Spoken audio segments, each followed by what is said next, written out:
More and more each week, I am referencing personal and medical issues, sort of aging, old age, end of life issues. Um, and I'm going to do a little bit of that today. And any one of you who wants to sign off now is more than welcome. I can understand why it would not be exciting to listen to such talk. But the only reason I do it is because one, the aging process is inevitable. Excuse me. We're all going to go through it in different ways. And it really brings into account the core elements of your spiritual journey. If anything, it is your spiritual journey and how you respond to it, the muscle system you have to react to the, if you want to call them inevitabilities of diminishment, dissolution, loss of your own personal physical self, emotional self, memory self, bodily self, social space, life in the larger world. All of these things are more and more impactful as you age and have a profound resonance. So, the one that occurred this week for me, which was very meaningful among a series of what you might call bodily events, was talking to my spinal surgeon about this this operation that would hopefully relieve me from a certain amount of deterioration and difficulty, which is now merging as making it difficult to walk in any distance, and pain that isn't really going away. And so we did an MRI last week, and he gave me the results. And I was expecting him to say, "Yeah, we see there's this deterioration, and there's that, and there's this, and we're going to have to do some more work." He did the opposite.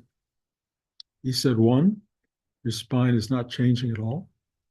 Two, there's nothing left I can do, period. And I went, there's pain, there's difficulty, there's motion and emotional issues at work here. And he said, I'm sorry. He said, we could do something like put in a cord, a metal cord to keep your spine erect and things like that, but you have a deteriorating spine. And I don't promise you that it would get better. More than likely, 50% it would get worse. And I don't want to do that. And so I said, well, okay, wow. So what's the solution here? He said, well, you could try a pain doctor. Well, I have in my life tried pain doctors. And if you guys have not tried pain doctors, you will discover that they have things they can give you that one of my more, um, how can I say, enlightened doctors said to me, we can give you pain medication, but it will turn you into a zombie. And he said, accept that you're getting old. He said, wear socks at night in bed, do some stretching, but settle in. And another doctor who I had seen, this is a while back, gave me a pain medicine before I had heard this, or maybe after I had heard this line, but I took this medication. And I remember sitting in a chair, the room next to me, 8 hours staring at a wall, just like no thoughts, no mind, no person, no persona, nothing, just boom. And if there was ever a zombie experience for me, that was it. That wasn't going to work. And in the end, and there's more to this story, which I don't think I need to give you all the details, but sometimes life comes at you and compounds the situation. So that was a one piece of information. I mean, I will tell you, I don't know, again, sign off, guys, go elsewhere. But Blanche and I were trying to do our walk to Contentment Lane, and I couldn't make it there. It was too painful. So I decided to sit, but there's nowhere to sit, on the road. But there was a rock, and managed to get down to the rock. And I sat there, and after a while, because Blanche walked a little bit further, as long as I could see her and yell if a car was coming and things like that, because the hearing isn't working, uh, she came back, and I couldn't get up. And she decided to help me up, which was a lot of struggle. And we got up, and we somehow walked home. Uh, I've since bought a cane with a stool on it, so I'm not giving up on life itself. But the next 2 days, I started having itching on my rear end. Again, you don't need to know all this, but I went to the doctor. It turns out I was bitten by a caterpillar. I don't know if any of you have ever had a caterpillar bite, but it is horrific and itchy unendingly, itching and swelling, and could only have come on that rock. So it doesn't want to go away with all the creams and medicines. So I have a wonderful itch. I have these amazing cramps that are coming out of nowhere, and I have untreatable spinal issues. I tell you all this because you think if you're a Rudy, a spiritual teacher, a Nityananda, or somebody like that, you don't have that stuff. You have somehow worked your way beyond pain and suffering. Well, sorry to tell you, that is not true. You have not worked your way beyond it. You're working your way toward it. And the way toward pain and the way toward suffering and the way toward someone telling you there's nothing we can do is the human journey. This is the journey we are all on together. Sometimes you will have friends and people or a whole classroom of people you can confide in and just tell them all your issues and have this sense of like, oh my God, we understand, da, da, da, da, da. Sometimes you don't have any of that at all. Sometimes you get that news and you are all by yourself. And that by yourself moment is as close as you are going to get biologically and spiritually to the truth of your being. You are by yourself. You are on your own. The only difference, and I have to tell you, I say it weekly, but I got to tell you, the only difference is that there is something cosmically situated in every aspect of what is happening to you and in every part of the life around you and in everyone you know. But there is a dynamic internal reality that is at the center of what you are experiencing. And it is not punishing, it is not there for any purpose that your mind will ever understand, but it has you and it suffers with you, it cries with you, it walks around with you as long as you can walk, it sits inside you, and trust me, it loves you. It loves you. You think you are totally on your own and you are totally helpless. But after 50 years of this meditative practice of working and doing the work, as Rudy called it, I have something holding my hand. Now, I talk about this a lot, but there are moments in life, and when my doctors spoke to me on this last week, it got really necessary to find that grip, that hold, that comfort, that sense of well-being. And then the end of the week, Blanche had cataract surgery. And the cataract surgery was successful, although the doctor said it was like moving rocks, and it was really a laser-driven operation. She came home, and the next day she was not feeling well. She was sick. Blanche never gets sick. So I got her upstairs to bed and spent a day alone understanding aloneness more profoundly than ever because what I have in life that mirrors me, and I know I talk about this a lot, is my wife, someone I have shared 56, 7 years with together, 58 maybe. Um, and so having her go upstairs sick following an operation started to pull back the curtain even more on this profound awareness that it's just us alone. And the missing of Blanche, even though she was only in bed, the missing of her created a sadness of such depth that you can imagine it, you can project it, but then suddenly it's actually there. And it is unbearable, truly unbearable. So all of the we can't do anything for you suffering, and then the possibility of loss and the bites on my butt and the cramps all coming together at the same time. And I didn't think, and I probably don't know, that you can go any further except true loss. And in the end, that is the path that we're all on. And it is the path to, to quote the great teachings, liberation and freedom. Does it involve emotional suffering and loss and sadness and drama and pain and all of the above? Yes. But what else does it give you? And this is the amazing part, and I don't understand it, but my deepest suffering, even in the moments where I'm walking around my house and a sense of incredible, incredible loss and sadness, this light shines through.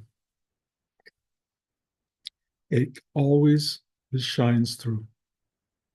It just comes there and it goes like this, taps you on the shoulder. It just goes, okay. I cannot explain it. I cannot explain its power, its gentility, its vastness of being, but it is there at the core. And the great gift of my having done a spiritual life for half a century or longer is that tap on the shoulder is amazing. More amazing in the end is I sat down today, as I often do, going, I don't know if I can do this. And I'm sure I've shared that with you multiple times. I don't know if I can do this. And this rising energy, this holy, remarkable, loving, caring, dynamic, radiant energy rises up in ways that I can hardly explain and goes to you. And it goes to you because my whole purpose, suffering and no suffering, is to channel, because I've been given the opportunity and gift to be a channel of that touch. And it goes into every one of you, everyone, and it finds a way into you. And if you sit here for 30, 40 minutes and you open and you ask for help, well, even if you don't ask for help and even if you don't open, trust me, it finds a way in. If you open and you ask for help, it goes deeper than you can imagine. But the amazing thing for me as a channel is not how I get served by that energy, other than I am wildly, wildly touched by how beautiful it is. I've described it many weeks as symphonic. There are chords struck that you cannot believe any composer could ever find. And they go into each of you because you are more loved and cared for and adored in a way than you even begin to imagine. And I don't know how to persuade you of that. I don't know what to say other than that. No matter what happens in your life, and I'm telling you, stuff is going to happen, and you are going to get at a point where there's nothing we can do in your life, and people you love more than anything you could ever incredibly imagine are going to be lost one way or another. There's this thing. There is this thing. And those of you who attend this class, who listen to these talks, are already available to this energy, this cosmic love, this thing that comes through with such simplicity and knows it all and knows everything you're going through. And when the world says there's nothing they can do, it does not mean the cosmos, God, radiant being feels the same way. There is something it can do. It can touch you. It can touch you. It can hold your hand. It can guide you. I've been watching people die recently. It's not exactly easy, obviously, but ultimately there is there is this moment of touch. And it is a moment of such subtlety and absoluteness that fills the universe, that awaits you, that awaits us. And you can go, do I believe this? Do I not believe it? It's not cognitive. I don't care if you believe it. I have no problem in myself anymore with belief because the touch is so massive, is so absolute. When I sit and work with you, and some of you I've never met personally in my whole life, but this energy knows you and it cares and loves and wants to feed and nurture you. It just does. And it comes through. And each one of you is available to this amazing energy and it will function for you.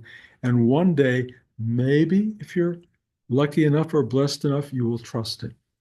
You will go and you will let it just touch you on the on the shoulder or a little bit on the head or here or the lips. It just something about it just tells you you're okay.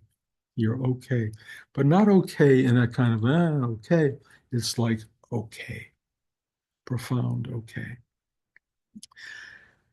So this is the story of an old person talking on a journey into oblivion and getting repetitive. God knows, I own that, and I can, I've said this so many times. If you got the message, go to people who are not in that space and who can give you the teachings. I read these teachings online, and they're all change your thought, let go of your thoughts, do this, do that. It's not the answer. It's not the answer. The answer is not conceptual. The answer is handing yourself over in a sense through surrender. Just letting yourself be and watching what being is and watching it rise and flood the system and then make you go, wow, ah, oh. So the practice is not going away. If I go away, and trust me, that's an inevitability and possibly sooner than later.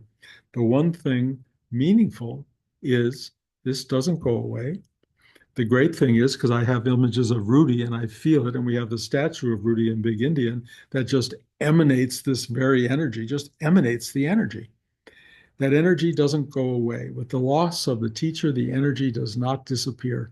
It absolutely is a present ingredient in all of our lives. And to celebrate that ingredient is everything. I don't care to honestly to be celebrated, but I do know the energy is worth celebrating. So on that note, I'm going to twist this a little bit quickly into a repetition of what I said last week, that on the 14th and 15th of June, we're having a retreat in Big Indian, which is, in a sense, really a celebration of Rudy, a celebration of what he stood for. It's an opportunity to visit or pilgrimage to his statue up over the lake and just sit for a moment and feel, boom, wow. And the boom, wow, comes not just being in front of the statue, but having actually gotten in the car or whatever you do and making a trip that's no way comfortable, an effort, like, going on, going, to any place of pilgrimage in this world. It's not easy, but you make an effort, and the effort is what the universe watches. And I get it because I've been instructed by this many, many times that we are, graded is the wrong word, but we are witnessed. And if we say we want something and make the effort to get it, the effort to get it acknowledges the depth of our want and then the return of a response. If you're doing it just for the response, forget it. But if you're doing it as an honest expression of love and gratitude and thank you for the being of something greater affecting this lifetime, that's extraordinary. And I think not many people do that. So if you can join that list, I'm not telling you to come on pilgrimage, everybody. I know that so many of you live far away and that's way beyond your ability right now. But I am telling you, pilgrimage, making an effort where you can, is a wonderful statement. Next week, I think Daniel Subkoff, who's really kind of in charge of this entire process, and even in a sense of resuscitating Big Indian itself, we we are going to try to give rebirth energy to that space because it's a nurturing space, and because if those of you who want to be there want to feel enclosed and embraced in something that Rudy began, it's a wonderful journey. That's all I can tell you. I will send information, or Daniel will help me send information of hotels and places to stay nearby, so that if you want to make reservations to do that, you can. And that's all I can tell you. It's just it's an opportunity to say thank you. Uh, I don't want to lay this on people because I know it's a big, big deal for some of you. But just know if you're available and can make the effort, it could be a nice thing. I love you all, and I apologize for making this so biological and so end of life experiential. But excuse me, it has its importance. It has its value. What more I will have to say down the road, we'll see what comes up. But this is really the teaching is there's nothing left we can do. There's nothing left we can do. Figure that one out.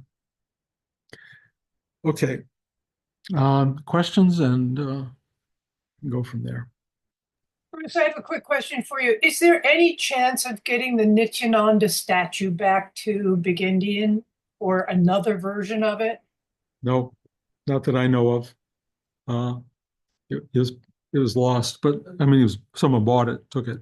Um, but there are other statues on the property that are quite specific and beautiful, including a shrine for Rudy as well as his statue. It was the last owner called this the beginning of a spiritual garden, that it wouldn't focus on one particular energy, and that garden quality is very much there. I wish that statue was still part of the equation, but it's not. But you will see if you were to come, the statuary, if you will, and the enclosures that are there are very supportive. They're Hindu Buddhist in many ways, but they comfort. It's an easier place to be now than it ever was on some level. It still has a lot of ways to go to ever get fully restored, but I have to say it does embrace. And so the answer is no, but it's not like it's missing. There's so much filling it, the space. Anybody else? I'll take that silence as a no, nothing else. And uh, I can only tell you that excuse me, I can't tell. I see a wave from George. Is that a wave or is that a goodbye? It was a wave, actually. I just want to share something memory of Rudy 50 some odd years ago. And one of the students that he was really in love with and attached to left to go to Muktananda. And he was in tears. I mean, I used to go after the close of the day and we go for a walk or something. And he says, "This is a sign from God I shouldn't be attached." And that night he taught one of the strongest classes I've ever sat in. So, Yeah, I mean, I love that, George, because you have to understand, one has to understand, teachers are human beings, absolutely. really, really important. And if you idolize your teacher, you're going to make yourself an idolizer and not a student. Teachers are just people working it through. The only difference might be if they have been blessed enough or lucky enough to connect to this energy or to recognize the energy as part of who they are and in any way able to share it. A lot of artists are able to do that. It's a gift. It's just a gift. And so, when you stand in front of a painting that blows your socks off or go to a play that makes your life different after you come out of the theater or anything like that, that's transmission. It's just transmission of an energy. What we're doing here is transmission of an energy, but it's coming through a person. And every one of these people are living in a state where at some point their doctor will say there's nothing left we can do. Sorry, but it's really important to accept that and realize how much growth is possible from a statement like that. It's almost like the beginning or the ultimate test of your years and years of practice at going, yes, or as Rudy would say, please, he would say, ask for help to surrender. If you want to need to surrender, surrender to truth and inevitability. It's essential, and the practice gives you the muscle to do it. And that's what we're here for. So use it or not, or find a teacher who doesn't give you all this side of the equation. It's fine. It's fine. And all I can tell you is not one of you left today's class without an unbelievable touch from the universe. Thank you. Be well. Have a great week or two or whatever. Happy Mother's Day to all the mothers out there. God knows I love you and I'm grateful to you for being a mother. Love to your mothers, because that's essential as well. And have a great day, whatever you end up doing.